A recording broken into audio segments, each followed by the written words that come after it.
Let's get ready to mortgage. He is the prince of programs, guru of guidelines, master of matrices. He puts the fun in funding. Please welcome Mark, Mr. Mortgage, I tell. All right. Hey guys, it's Mark Eitel here, and this is the Mr. Mortgage Show. And guys, you are in the right place. We have an awesome show lined up for you this week. We're going to give you all of the information, the tips, the tricks, the strategies, the answers to your questions, so you can go out and make better real estate and mortgage decisions for you and your family. And we are going to deep dive and debunk all the crazy headlines, the Instagram and Facebook and TikTok dancing realtors and mortgage brokers and the silly memes out there about how a crash is coming, a housing boom is coming. Now's a great time to sell. It's crazy, right? It's crazy. Guys, there's so much information out there. And most of it is garbage. It's ridiculous. You know, right now, the hot topic is interest rates. And it has been for the last few months because you've seen all the posts. Interest rates are on the way down. The Fed's going to cut. We're marching downward, 5 cuts. And everybody's saying that except the Fed. The Fed keeps saying, wait a minute, guys, there's still economic data being released pretty regularly that indicates the economy is far too hot for that to happen. And that's who you need to pay attention to, not the cute real estate agent on social media. They don't have any power over interest rates, only the Federal Reserve. And truth be told, we talked about it last week, the Fed has very, very little influence on mortgage rates. And to illustrate that point, I referenced last week that at the beginning of 2023, interest rates were about where they were at the beginning of 2024.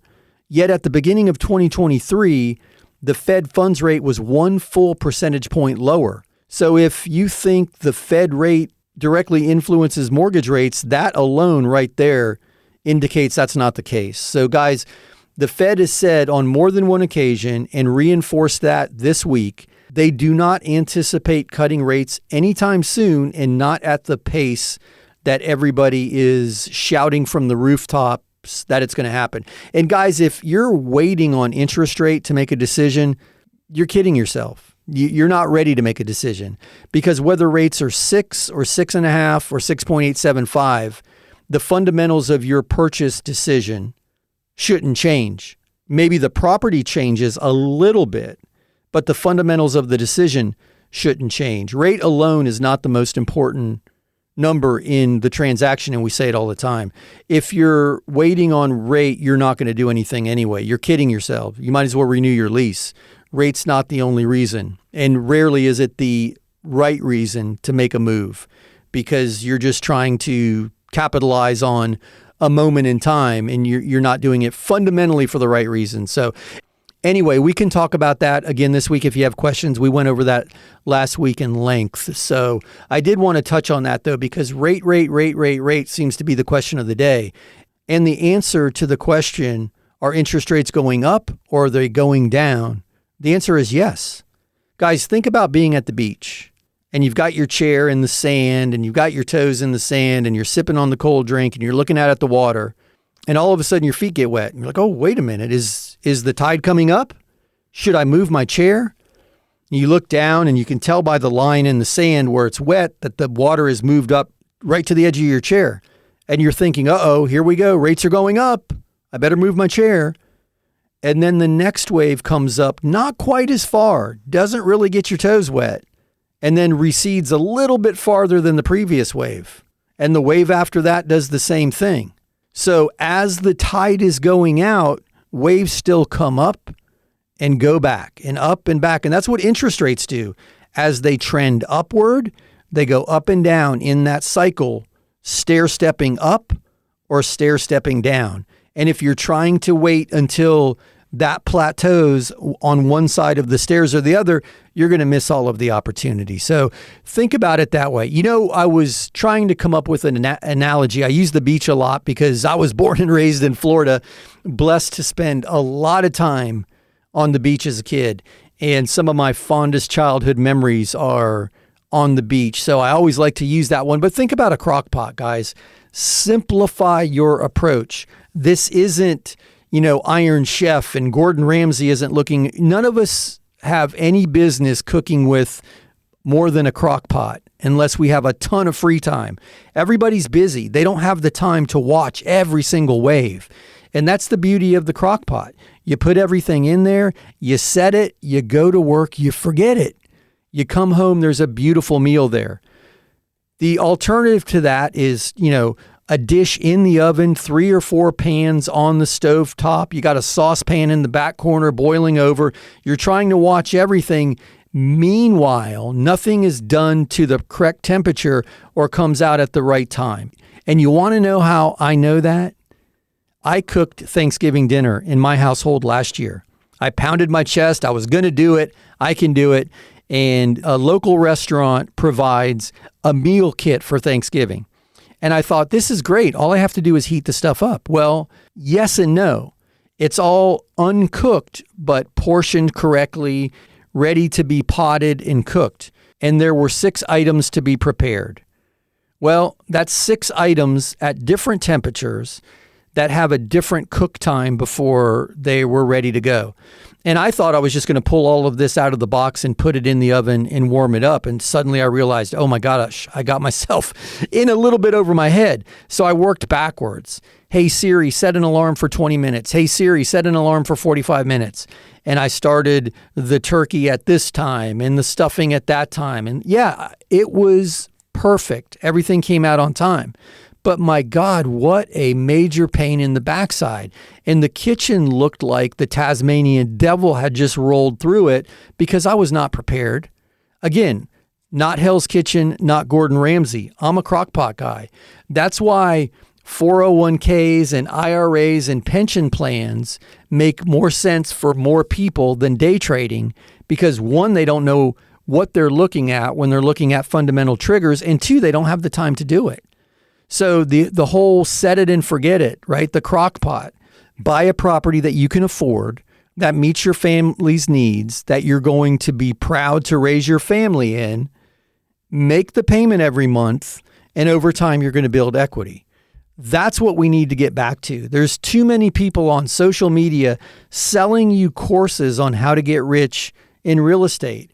By Airbnb arbitrage, right? You're going to go out and lease a bunch of properties and then turn around and list those on Airbnb. Guys, come on, man.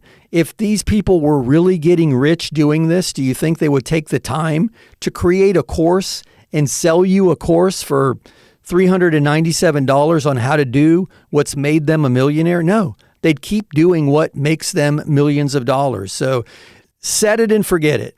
Put your chair in the sand.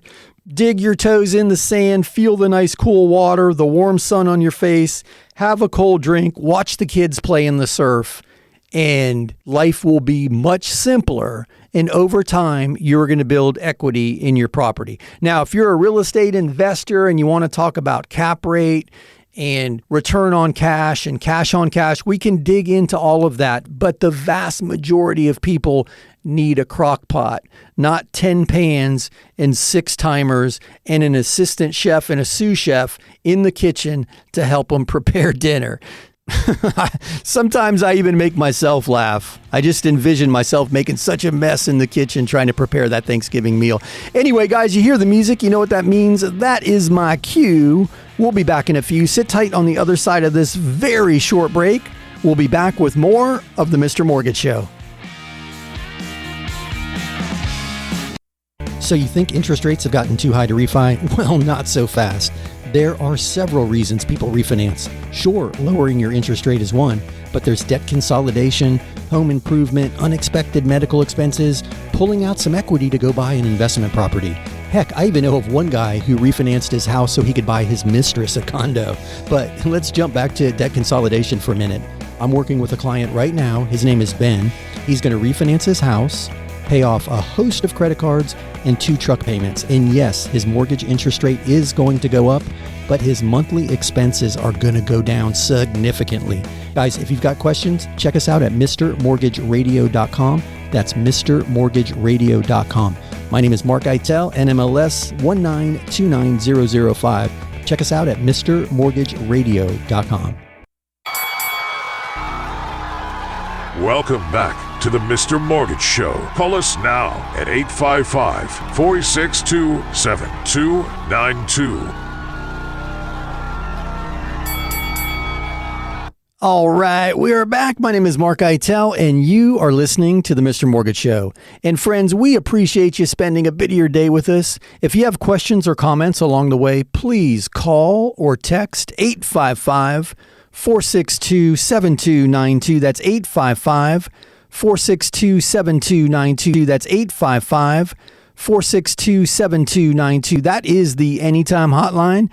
And Jen, my producer extraordinaire, is standing by, womaning the hotline, and she will get your questions on the air. And I'm laughing because she just shared a comment that came in via the website. And if you want to shoot your questions that way, you can do it by visiting MrMortgageRadio.com. That's MrMortgageRadio.com. And right in the middle of the screen is a big orange button that says, get your questions on the air. You can't miss it.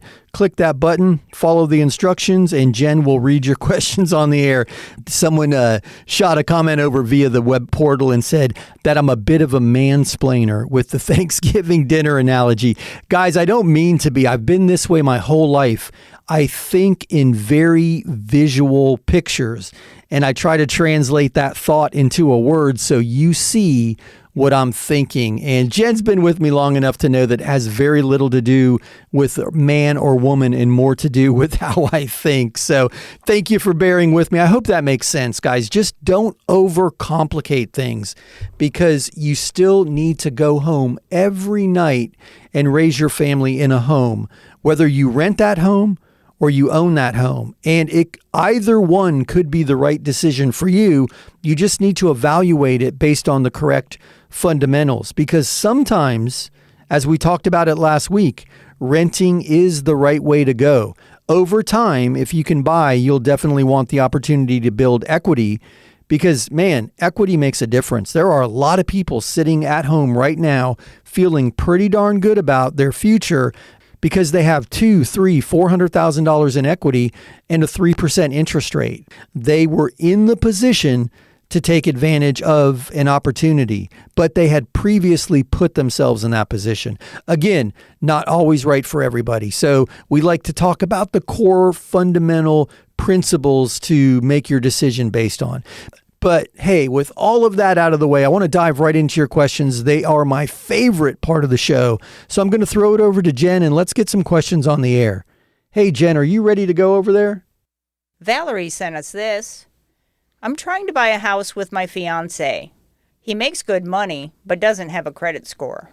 His family doesn't believe in debt. Is there a way we can use both our income and just my scores for the mortgage? Hey, Valerie, this is a really, really interesting question. A good question, too, by the way. And congratulations. I bet he's good looking, too, isn't he? Right? Makes good money, no debt, and deadly handsome. Well done, right? The trifecta of fiancés.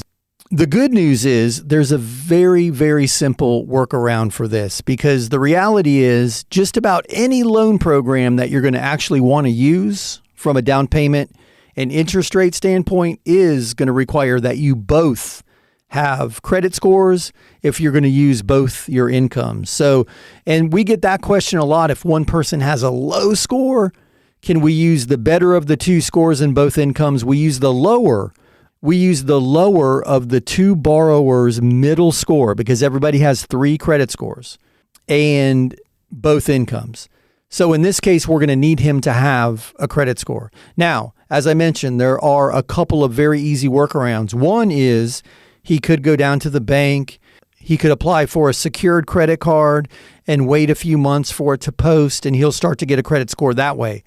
Or if you've got credit cards that have good credit history that you've had for a while, you could add him as an authorized user, and he's going to inherit that good credit and credit score. So the fastest way to do it is to add him as an authorized user on a few of your accounts. You're still going to use both incomes and the lower of both your middle credit scores. But those are the two things that jump to mind as quick strategies to make this happen. So if you have additional questions or you need help in understanding that, just give me a call or shoot me an email and I'll walk you through the details. I hope that helps. Great question, by the way. Hey, Jen, do you have another question ready over there? Okay, go ahead. Trevor has this question. I'm very confused. Just a week or so ago, I read rates were falling, and then this week I see they're up again. Are they headed higher from here? What do you think? Hey, Trevor, this is what I was talking about in the opening of the show, my man. It's like that beach analogy. As the tide is going out, waves are still crashing up. And as the tide is coming up, waves are still pulling back. So if you're looking at the daily trends or the weekly trends, you're going to see those moves up and down and up and down. The overall trend has been downward, although we are seeing spikes up and then a pullback and another spike up. I think long term that we're likely to see lower interest rates. I just don't think we see 4 and 5% interest rates anytime soon. That secondary market is what's driving interest rates, and the appetite for mortgage-backed securities is what dictates the rate. And right now it's holding pretty steady in the higher sixes.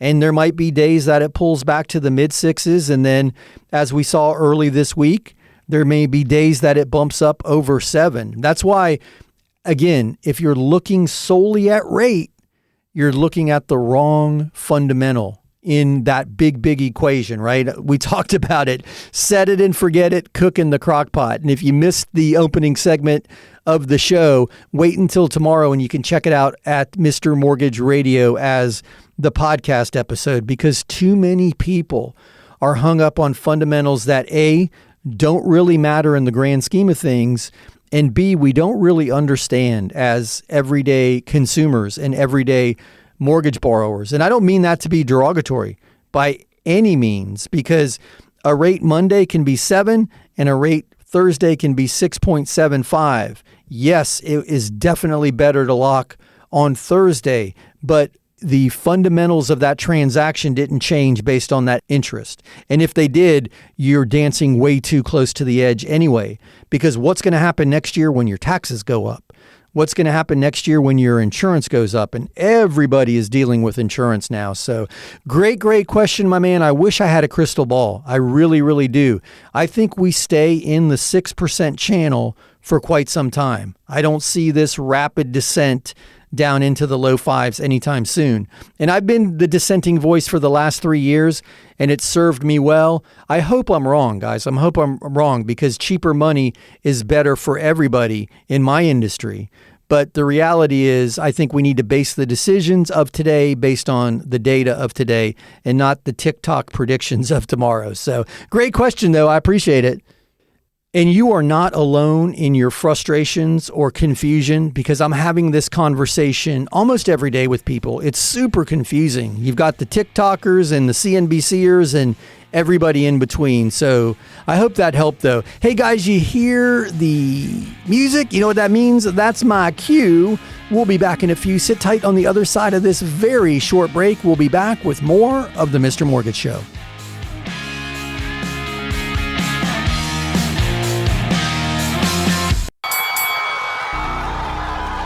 Welcome back to the Mr. Mortgage Show. Call us now at 855-462-7292. We're back. Hey guys, it's Mark Eitel here, and you are listening to the Mr. Mortgage Show. I can't believe they give me a microphone and they let me do this each week. I have so much fun each week, spending some time with you, answering your questions. I really appreciate your questions. If you've got questions or comments and you want them on the air, just call or text 855-462-7292. That's 855-462-7292. That is the anytime hotline. Jen is womanning the hotline, and she'll get your questions on the air. Or head over to MrMortgageRadio.com. That's MrMortgageRadio.com. Right in the middle of the page, there's a big orange button that says get your questions on the air. click that button, follow the instructions, and Jen will read your questions on the air. Let me throw it to Jen and get right to them. Hey, Jen, go ahead when you're ready. Here's one from Roberto. I'm a U.S. citizen and have a 684 credit score. I want to buy a house with my brother, but he's not a citizen and only has an ITIN number. Will we be able to get a loan? Hey, Roberto, another great question, my man. I swear we've got the best listeners. You guys ask the best questions. So for anybody out there that's confused, an ITIN is an individual taxpayer identification number. When you're going through the citizenship process or you're here in the U.S. on a work visa, you don't have a social security number yet. So in order for the IRS to collect taxes, they need to issue you some sort of taxpayer ID, and that's what that ITIN is. So the good news is, Roberto, that yes, with an ITIN number, you can buy property in the U.S. Now, you're not going to get the benefit of all of the programs that you would have access to as a U.S. citizen with your social, but both of you together will be able to utilize the ITIN programs, the ITIN programs, and you could buy a property with as little as 15% down and utilize both of your documentable income. So yes, you should absolutely be able to buy a property together with your brother. And we see a lot of that in Florida in particular, where my headquarters are with the ITIN program. So if you have any questions about that or need help, please give me a call or shoot me an email and we'll set up a time where I can walk you through it. ITIN programs do exist with as little as 15% down right now. And guys, that's fluid. It may be 10% sometimes, it may be 20% other times. It depends on the appetite of the market. But right now we're seeing ITIN programs with a 15% down payment. Hey, Jen, throw me another question. Marjorie sent this question. I've read that once we take a reverse mortgage, we can stay in our home until we die. What happens if we don't want to stay here? Can we sell the house if we wanted to move? Hey, Marjorie, this is a great question. I don't get as much of an opportunity to talk about reverse mortgages as they warrant because right now in particular, we're seeing a lot of interest in reverse mortgages. And we have a dedicated department in my practice for reverse mortgages because they're so specialized. The reason that I initially got in the reverse mortgage space was to help a family member, and I wanted to make sure they were making the very best decisions because a reverse mortgage is not right for everybody. I say it all the time. And Marjorie, it's a tool. It's a very powerful tool that can help the right person make a significant improvement in their monthly cash flow position. But it's just a tool. It's a hammer. A hammer can build a house, but a hammer can tear a house down. But let me get to your question because this is a great one. There's a few common misconceptions, and this is one. You can sell your house. You're not locked into your house. You're not locked in. You're able to stay there until your death if you wish. You can sell the house. You can refinance the house. What you can't do is move out and rent the house out because it has to be your primary residence. There's strict rules, regulations, and caveats around the primary residence. But as far as selling the property, not a problem. As far as leaving the property to your heirs, not a problem. You own the home. That's another misconception. You don't sign the property over to the bank and then they grant you the ability to live in the property till your death. It's your property. Now, there's a lien on the property like any other mortgage debt has a lien associated with it. The big difference is you don't have to make a monthly payment. And this is another misconception, and it has to do with the way the program is marketed. You still have to make a payment. It's just one big payment at the end. They don't collect a monthly payment, but that interest accrues over time. It's designed to allow you to have access to your equity and use that equity to subsidize your monthly cash flow to better your lifestyle, make it easier for medical expenses and groceries and in-home health care and all the things that we may or may not struggle with as seniors, especially fixed income seniors who've lived through this recent inflation cycle. It's an amazing loan program, but it's not free money, guys. There is a big payment due at the end when you die or when you sell or when you refinance the property. And when you leave the property to your heirs, they have to either sell the property or refinance the property to satisfy that mortgage lien, just as if you passed away with a normal mortgage on your property. So great question. I appreciate it. I hope that helps. And if anybody out there has reverse mortgage questions, please call us, text us, email us, or better yet, go to mrmortgageradio.com and there's a button down halfway down the page or so, 3/4 of the way down, that says more about reverse. There's a little explainer video and you can request more information there. There's no obligation. We just want to help you understand the program because, as I mentioned, it's not right for everybody. Even though a lot of the advertising indicates that it is, you need to understand the good and the potential bad of the program. So I always enjoy these questions and I appreciate that. Hey, Jen, do we have another one? Go ahead.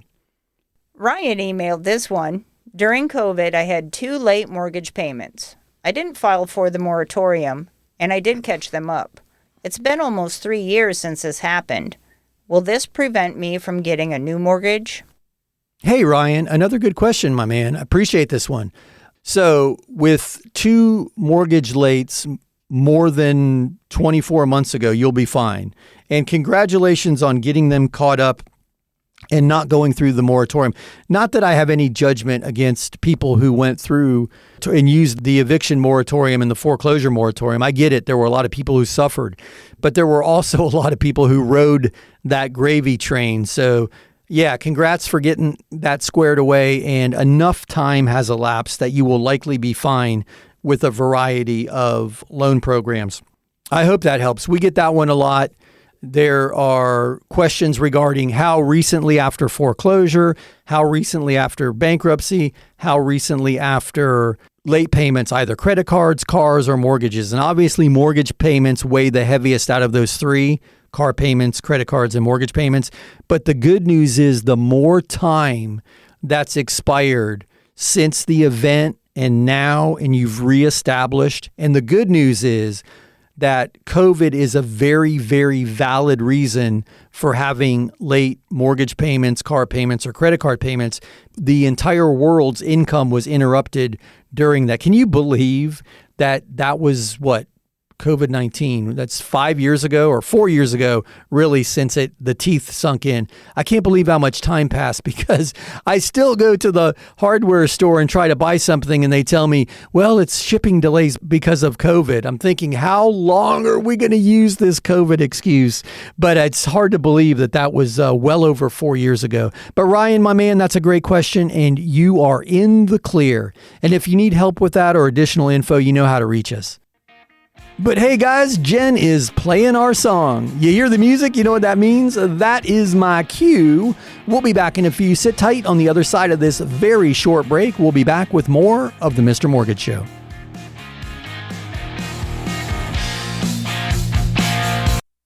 Hey, it's Mark Eitel, host of the Mr. Mortgage Show, and I'm going to interrupt this commercial break to ask you for a favor. If you know any friends, family, coworkers, or the guy in front of you at the grocery line who's talking or thinking about buying or selling or refinancing real estate, I'm hoping I can count on you to help me spread the word, introduce them to me, to the team. You can do that by simply sharing mrmortgageradio.com. That's mrmortgageradio.com. Guys, it's Mark Eitel, NMLS 1929005.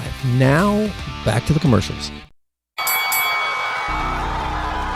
Welcome back to the Mr. Mortgage Show. Call us now at 855-462-7292.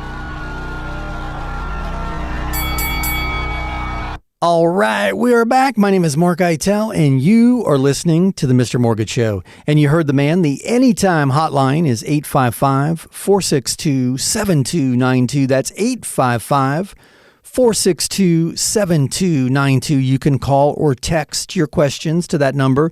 And Jen is standing by, womanning the hotline. She'll get your questions on the air. If you prefer to do it online, just head over to mrmortgageradio.com. That's mrmortgageradio.com.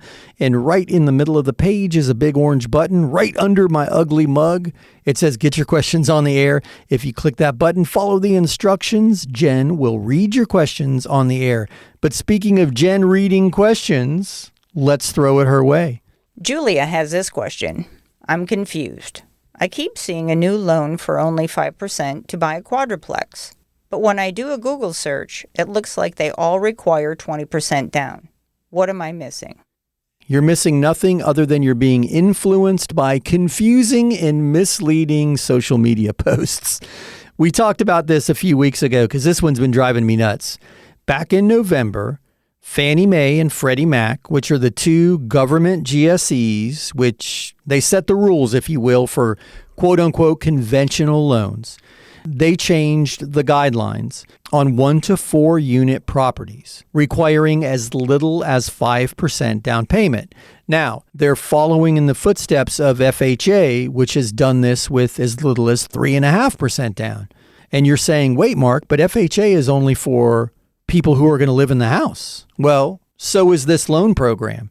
It's being presented as a program for investors, but it's not. It's a primary residence loan program for investment properties. So if your goal is to live in one of the units and rent the additional units out for income, you're going to move into one and have 3 income streams, which is a brilliant, brilliant strategy. Then this is a loan program that may work for you. But there are a lot of other caveats. If you've had rental experience before, or you've had at least monthly payment experience, meaning you've rented or owned in the past, it's a primary residence purchase of an investment property. Now, as I mentioned, FHA also has a program that will allow you to buy a 4-unit property. And a lot of people are using this as a strategy to buy a rental property and in a year, 2, 3, 4 years down the road, move out of it, rent that unit that you've been living in out. Now you've got additional income and going and buying a quote unquote regular house and starting to build an investment portfolio that way.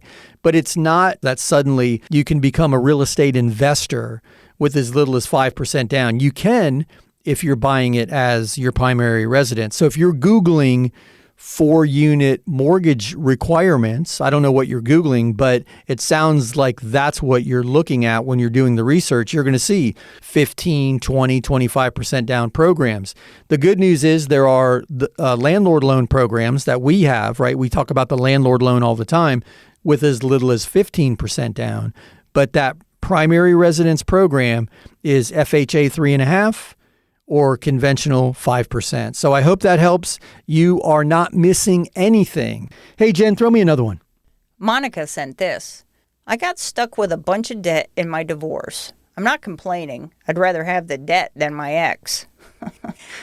Can I use the rec refi to pay off these joint debts, even though I'll be the only one on the mortgage? Hey, Monica, that's a great question. Yeah, I think there are a lot of people that would rather have the debt than their ex. You can accomplish this. Absolutely. You can do the rec refinance and pay off these debts that you're obligated under the marital settlement agreement or the divorce decree to pay. And this isn't uncommon, guys. So maybe you ended up with a house, but because you got the house, you also got these debts. So you're going to refinance the house to pay these debts off. And, you know, he's one more time going to be lucky by knowing you because you're going to pay off these debts. But yes, you can do it even though they're not solely your debt. And he absolutely doesn't have to be an owner or a borrower on the rec refi in order to make that happen. So I think I understood the question. We see it all the time. And it's doable, absolutely doable with the rec refi. So I hope that helps. If you want more information regarding that particular loan program, you can go to recrefi.com or head over to mrmortgageradio.com and there's a rec refi button. You can use the calculation tools. It explains everything. But great question. I hope that helps. And congratulations on ridding yourself of the ex and soon to be ridding yourself of his debt. I appreciate that one. Hey, Jen, throw me another one. Kirby sent us this. What is the minimum down payment and minimum cap rate for the landlord loan on a 4-unit apartment building purchase? Thank you. Hey, Kirby, you sound highly researched, my man. Cap rate is not considered with the landlord loan because honestly, cap rate can be manipulated. You can manipulate the cap rate based on the admin costs for running the property. There's all kinds of factors that go into cap rate. So to simplify it, we use the debt service coverage ratio. So we're looking at the gross rents collected against the monthly mortgage expenses. And those mortgage expenses include principal, interest, taxes, and insurance. So we're looking at a debt service coverage ratio. And as long as it's at least 1-to-1, meaning the amount coming in matches or exceeds the amount going out, then there are loans available under the landlord loan program. The higher the coverage ratio, the better. And you'll want that as well because you're going to want to make a profit on the deal. But there's no cap rate calculation in underwriting the landlord loan or a DSCR loan. It's debt service coverage ratio. And I can help walk you through those numbers. But great question, my man. I appreciate it. Hey, Jen, let's keep them rolling.